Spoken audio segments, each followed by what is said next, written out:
everyone, I just wanted to make this quick video to show you guys an example of how I have been using ClassDojo for my students to turn in their work.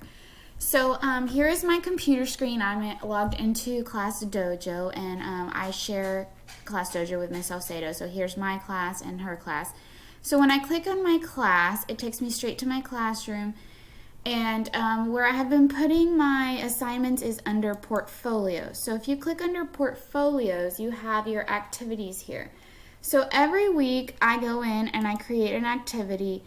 I put the date of the week. So for example, this week we had, it's the 30th through April 3rd.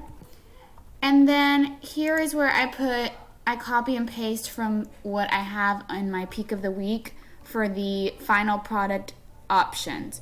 I copy and paste it here into the activity instructions, and I put if I want them to turn in something written down, or a video, a photo, or a drawing. And then I click on assign to class. So here are my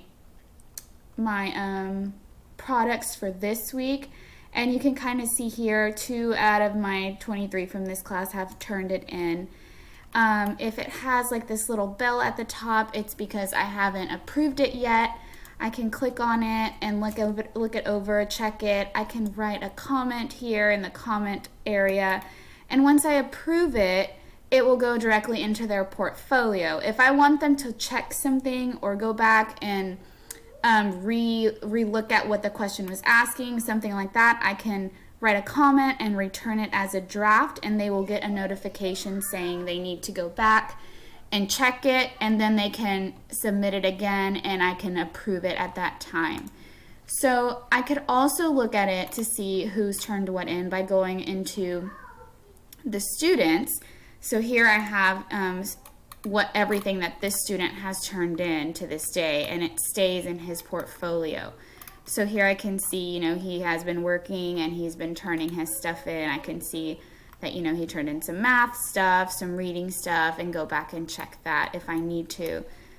So yeah, that's pretty much what I wanted to show you all. I hope that helps. Let me know if you have any questions.